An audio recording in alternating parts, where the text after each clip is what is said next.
ગુલામી ના કરીએ, અમારા આદિવાસી સમાજની જમીનોના સોદા અમે ના કરીએ અને આ ચૈતર વસાવા એમની જેલો પણ વેઠી લીધી અને આજે લોકોની વચ્ચે છે।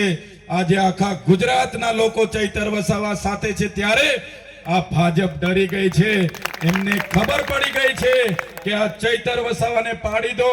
આ તો 3 વર્ષ થયા ધારાસભ્યમાં અને આખા ગુજરાતમાં ફરે છે। આ ચૈતર વસાવાને પાડી દો એવું ભાજપ વાળા કહે છે કે અમને નહીં રોકશો। એ જો 15-20 વર્ષ રાજનીતિમાં ટકી જશે તો આપણા બધાના છોતરા નીકળી જશે એવું ભાજપ વાળાને કહે છે। સાથીઓ, આ ચૂંટણી એ માત્ર ને માત્ર આપણા આશાબેન રેખાબેન માટેની ચૂંટણી નથી, આમ આદમી પાર્ટીની ચૂંટણી નથી કે ચૈતર વસાવાની ચૂંટણી નથી।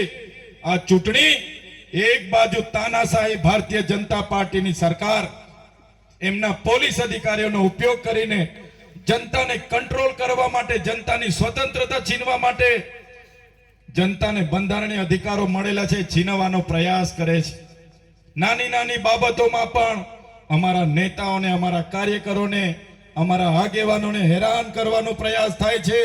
પણ આ મંચ પરથી ભાજપના નેતાઓને અને જે પણ પોલીસ અધિકારીઓ આ પ્રકારની હેરાનગતિ કરે છે એમને પણ હું કહેવા માંગુ છું, તમને વેઠાય એટલી જ અમને હેરાનગતિ કરજો, અમે હિસાબ કરવા વાળા લોકો છે। તમને વેઠાય એટલી જ હેરાનગતિ અમારા લોકોને કરજો, અમે વ્યાજ સહિત હિસાબ કરવા વાળા લોકો છે। આ તો હજુ ટ્રેલર છે। સ્થાનિક સ્વરાજની ચૂંટણીઓ 2027માં ગુજરાતની વિધાનસભામાં અમે ફાઇનલ પિક્ચર બતાવવાના છે। અમે કોઈના બાપથી ડરતા નથી। એ અમિત શાહ હોય, નરેન્દ્રભાઈ મોદી હોય કે ગુજરાતના હર્ષ સંઘવી હોય, કોઈના બાપથી ડરતા નથી। અમારા આદિવાસી અંગ્રેજો સામે પણ લડ્યા હતા, આજે આવા ગોરા અને કાળા અંગ્રેજો સામે પણ અમે લડીશું અને અમે આદિવાસીઓને અધિકાર આપીને રહીશું।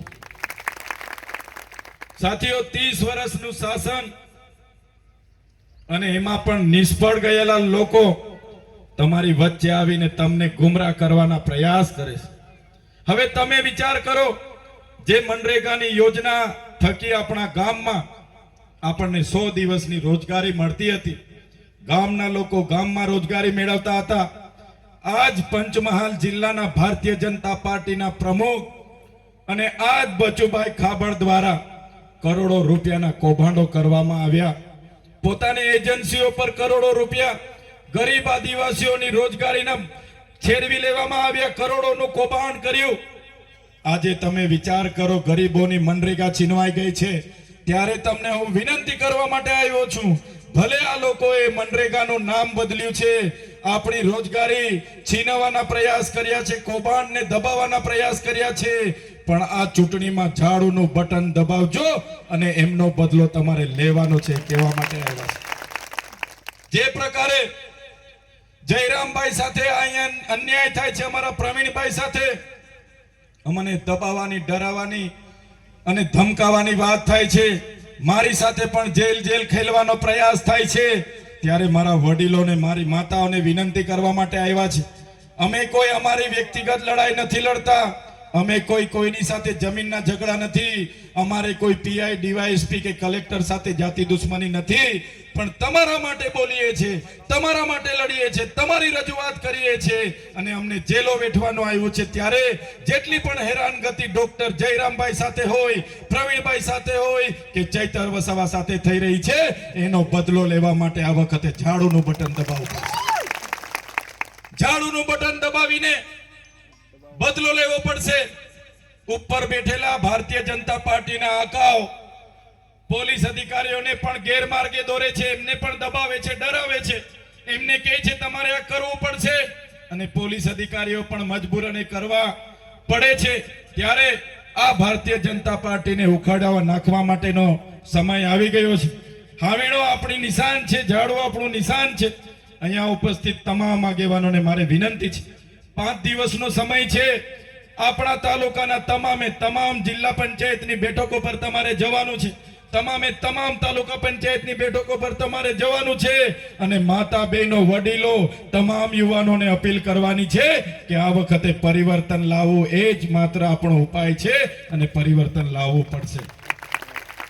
સાથીઓ, ભારતીય જનતા પાર્ટીમાં રહેલા નેતાઓ ચૂંટણીઓ એટલા માટે લડે છે કેમ કે એમને એકવાર સત્તામાં આવી જઈ 3-4 પેઢીનું કરી લેવાનું છે. ત્યારે આપણા જોઈ લો, આશાબેન, રેખાબેન, આપણા તમામ ઉમેદવારો અહીંયા બેઠા છે. એમનો ઉદ્દેશ એક માત્ર સત્તામાં આવીને ચૂંટણી લડીને સત્તામાં આવીને માત્ર ને માત્ર સેવા કરવા માટે એ લોકો ચૂંટણી લડે છે. એટલા માટે તમારે સહકાર આપવાનો છે. જ્યારે દિલ્હીમાં આમ આદમી પાર્ટીના કેજરીવાલજીને ખોટી રીતે ભારતીય જનતા પાર્ટી દ્વારા હરાવવામાં આવ્યા, એમને દારૂના ગોટાળામાં એક મુખ્યમંત્રી હતા ત્યારે 6 મહિના સુધી બધા મુખ્ય નેતાઓને જેલમાં રાખવામાં આવ્યા અને પછી ચૂંટણી જીતી લેવામાં આવી. ત્યારે એ જ પ્રકારે ગુજરાતમાં પણ અમારા જેવા નેતાઓને જેલમાં રાખવામાં આવ્યા. ત્યારે ભારતીય જનતા પાર્ટીના નેતાઓ કહેતા હતા કે આ ગુજરાતમાં કોઈ આમ આદમી પાર્ટી નહીં ચાલશે. આ ગુજરાત અમિત શાહનો ગઢ છે, આ ગુજરાત નરેન્દ્ર મોદીનો ગઢ છે. મને કહેતા ગર્વ થાય છે કે ગુજરાતમાં આમ આદમી પાર્ટીના 6500 ઉમેદવારો આજે ચૂંટણી લડી રહ્યા છે. આમ આદમી પાર્ટી એ કોઈ માત્ર ચૈતર વસાવાની, ગોપાલ ઇટાલિયાની, ઈસુદાન ગઢવીની કે અરવિંદ કેજરીવાલજીની માત્ર પાર્ટી નથી. આમ આદમી પાર્ટી એ તમારા જેવા સામાન્ય આમ લોકોની પાર્ટી છે.